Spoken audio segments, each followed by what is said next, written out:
All right. Well, the Browns lost, as we probably should have expected, but we will talk about it in just 1 minute.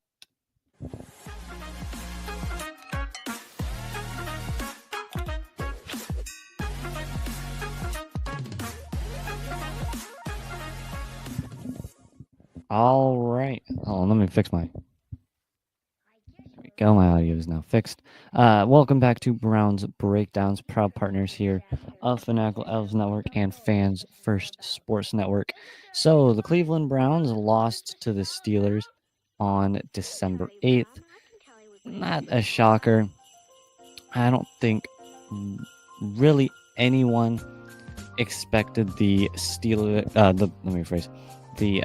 Browns to be winning, mostly just because they are a bad team this year, unfortunately. But I didn't expect them to win. I don't think anyone else did. It was a bad feeling game, though. It felt like it was a bad game, and I don't know what exactly it was, why it was like. So I don't know. But it just wasn't a good game. But let's get into the statistics of said bad game. So the Browns were okay statistically. It wasn't amazing. It wasn't good either. It just was a game, and it could have been a lot better. But we shouldn't have been expecting to win here. So the Browns lost 14-27 to the Steelers, putting us at 3-10 and them at 10-3. So players wise, we'll do the Steelers first. Russell Wilson was 15. What's this little yellow bar here? What's that there? Oh, now it's gone. It was 15 for 26 for 158 and 2 touchdowns. Okay game. I mean, we're not talking. Actually, I forgot. Almost forgot to talk about Hemisphere Coffee Roasters. Spend any money and use this referral code right here. We get 15%. Greatest coffee you'll ever have in your life. Will change your life. Great Christmas gift. Great gift just in general. If you use that referral code here, you will get 15%. So back to the statistics. Running the ball for the Steelers, they were 16 for 53. Najee Harris was 16 for 53 and 1 touchdown. Jaylen Warren was 9 for 47. And Russell Wilson had 6 carries for 17 yards. So the Steelers in general on that front were okay. There was not a whole lot. The Steelers, this is AFC North football too. Like, we don't produce crazy statistics games. It just doesn't really happen like that. Receiving wise for the Steelers, it was Pat Frymuth was 3 for 48 and a touchdown. Scott Miller was 3 for 38. Mike Williams was 3 for 36. Jaylen Warren 2 for 25, and Van Jefferson 1 for 10 and a touchdown. It's hard to have good stats when your quarterback doesn't do a whole lot, but whatever. Cameron Hayward had 2 sacks. He was really good. Alex Highsmith had a sack. James Pierre had an interception. And Keanu Benton also had an interception. So that is the Steelers stats. The Browns, Jameis Winston, 24 for 41 for 212 yards, 2 touchdowns, 2 interceptions. Fine. That's just Jameis Winston's stat line. That's what it'll do. Nick Chubb was 11 for 48. Jerome Ford, 10 for 48, or 10 for 28, and James Winston was 4 for 28. On the receiving end, Jerry Jeudy was your leading receiver, 5 for 64 and a touchdown. David Njoku was pretty good, 7 for 42 and a touchdown. Elijah Moore, 3 for 34. And then rounding out the final few guys, Jerome Ford was 3 for 19. James Prochet II was 2 for 18. Jordan Akins, 1 for 14. Michael Woods II, 1 for 12. Defensively, Myles Garrett did have a sack, which was nice. It's nice to see him have sacks like that. And I think that was the only sacks we had. Yeah, it looks like it. And of course, we didn't have any interceptions. Team stats? Are you kidding me? Stupid website sent me to the game recap. I don't want to see that. The teams were actually kind of equal in terms of the actual total yards. The Steelers were 267. We were 300. Passing yards, we were 196. They were 147. In rushing, we only had 104 rushing yards. They only had 120, so it wasn't like great. And we were both tied on 4.3 yards per play. First downs, we had 20 first downs. They only had 15. But here's what killed us was our 2 for 13 third down efficiency, which is pretty abysmal. They were 6 for 14, but we were 3 for 4 on our fourth down efficiency, which I guess is impressive. But you don't want to have that many fourth downs. 69 total plays for the Browns, 62 for the Steelers. We only allowed 3 sacks, which is actually pretty good. They only allowed 1. We had less than 5 punts than them. We had less punts than them 5. They had 6. We were really bad on the penalties though. We had 9 for 81. They only had 6 for 61. Both teams had a fumble, but we had those 2 interceptions. And crazily enough, both teams, the Browns and the Steelers, each had exactly 30 minutes of time of possession, which is pretty crazy. So that is the overview of the game. It was a loss, again, 14 for 27. It was closer than I would have thought. I would have thought the Steelers might have ran away with that game, but it was still, it's the Steelers. We were going to lose regardless, but it just felt like it was a worse game than it could have been. But on to let's do the power rankings first, then we'll do my reaction to the game. So in terms of power rankings, let's do NFL.com. They have let's see, Lions number 1, Eagles number 2, which is pretty crazy. And then they have the Chiefs at number 3, which is, well, all right, there you go, which is pretty impressive that the Eagles are up there. Chiefs 3, boo. The Bills fell 2, but it was a 44-42 game, and Josh Allen had 6 touchdowns, the Bills, so they do drop down a few, but whatever. It's not a bad loss. Vikings 5, Steelers 6, Packers 7, Ravens 8. So the Bengals are at, where are the Bengals now? 21. And then the Browns are only at 25, which is pretty impressive considering how bad we are. But then again, you get the Panthers at 26, which is weird. And then you got the Jets, Patriots, Jaguars, Titans, Raiders, and Giants all behind us. It's a pretty bad year in terms of bad teams. It's kind of weird. The Yahoo Sports, what is this? It's just a video clip. Are you kidding me? Why is it so hard to find these stupid things? All right, hold on. Let me find another one. Let's do, I guess, Fox News. I know they made power rankings, but whatever. All right, this is CBS Sports now. So let's see. They actually going to tell us. All right, Lions 1, Chiefs 2, Eagles 3, Vikings 4, Bills 5, Steelers 6, and Ravens 8. They have the Bengals at 20 and the Browns at 24, which is interesting. Again, there's a lot of bad teams behind us that makes it hard for us to be so far back like we were in the middle of the season. Now, the PFF has the Lions 1, Chiefs 2, Eagles 3, Bills 4, Ravens at 5, and the Steelers at 6, which is kind of crazy in my opinion. Where are the Bengals? Bengals are at, they might be a little higher, 17. And your Cleveland Browns are at, still scrolling, 27. Okay, so yeah, there's not a whole lot of anything. It seems to be that the Browns are kind of in this area of around 24 to 27, which isn't shocking just considering our team here. The Fox News has Lions 1, Eagles 2, bad website, Chiefs 3. And where are the Steelers? Steelers are 6, Ravens are 8.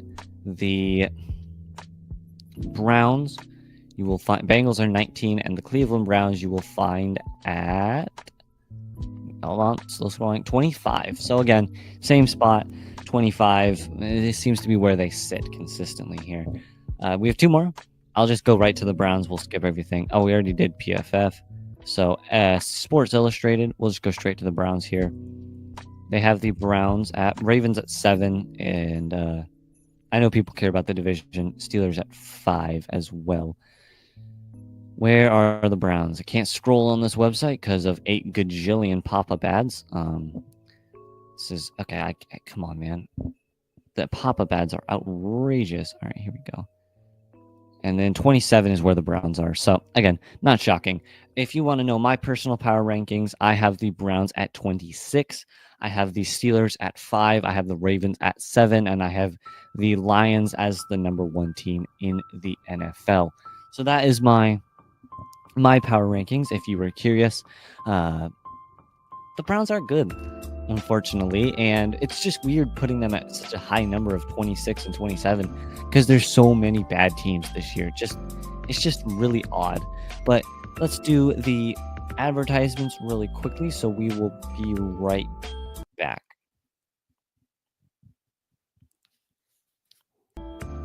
And we're back here on Browns Breakdowns. So, my reaction to the game. If you wanted proud partners Fanatical L's Network, of course, but my reaction to the actual game itself, it was fine. I mean, we lost, right? That's obvious. We didn't score very many points. That's obvious. It was an NFL football game, right?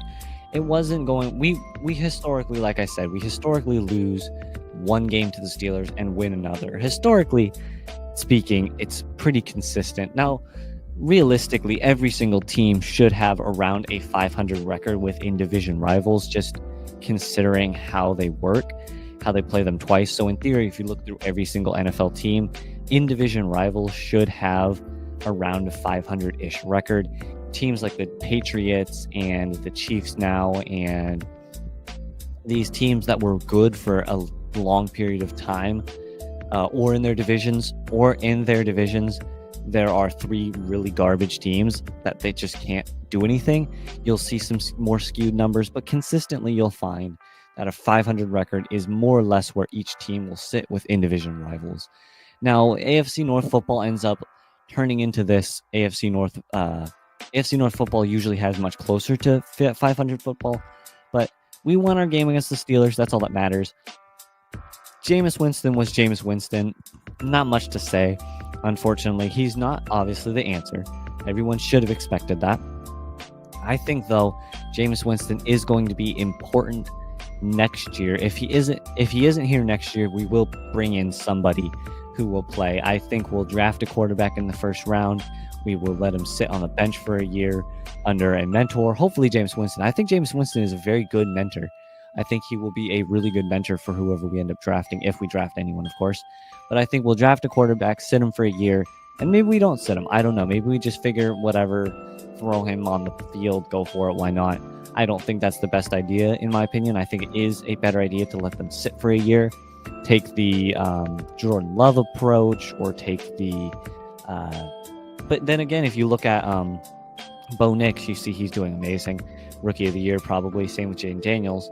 Of course, Bo Nix has a really good hedge coach. Same with Jaden Daniels, but who knows what the Browns will end up doing. I think it'll be better if they just sat him for a year and let him mentor under someone. Jameis Winston, whatever. It's Jameis Winston. We're not expecting him to be we're not expecting him to be incredible. We're just expecting him to kind of be okay. Nick Chubb was a bit of a disappointing game, but he only did have 11 carries. He had 5 yards a carry ish, because he had 11 carries and about 52 yards. So that's about 5 yards a carry. It's actually quite good in the grand scheme of the NFL. 5 yards a carry is actually pretty decent. People think 5 yards isn't bad, but that's 15 feet. So that's pretty good per run in the NFL with a beat up offensive line. That is actually a pretty decent kind of like a game. Now, would I have liked him to be a little bit more active? Yes, I would have liked there to have been more like, I guess, active would be the best word for it. I would think it would be fun if we could have some sort of thing where Nick Chubb got more carries, or we did something like that, because I do think the problem with Nick Chubb right now is the team is in such a weird state. I guess you would say it's in shambles. Offensive line has been dealing with a lot of problems. The quarterback, we all know exactly what's going on with the quarterbacks, but there's this kind of feeling that Nick Chubb is getting used incorrectly, and that's been happening a while. This happens a lot. I know he did have an injury, but 11 carries is just too little in my opinion for Nick Chubb, especially now that he's came back and proven that he can still be pretty good. Right? He hasn't had monster games, but he's had good games, and he's been a consistent running back, right? He still is a threat on the field that people do have to look at and do have to worry about, but it feels like he's being used in a weird way that isn't exactly the best kind of use, in my opinion. I don't think that's I don't exactly know what I'm trying to get at. I just don't think he's being used correctly. But we lost, and it's the man, I can't think. We only have 4 more weeks of the season. Insane, by the way. I can't believe the NFL season only has about 5 more weeks. I am flabbergasted at that because it just feels like a few months ago. It was a few months ago, but a few weeks ago that we were starting the NFL season, and everyone was hyped for the game, and everyone thought this team was going to be good, me included. I thought we were going to win 12 to 13 games. I still believe that on paper, if everyone's perfectly healthy, everything goes correct, right? I think if this team is perfectly healthy, everyone, all of our starters, everything, I still think we're an 11 or 10 or 12 win team. It just clearly didn't work out that way. This team collapsed very quickly into the season, and don't worry, the pain will end. I think the Browns have a lot of potential to do some fun stuff in the draft, and with the trades in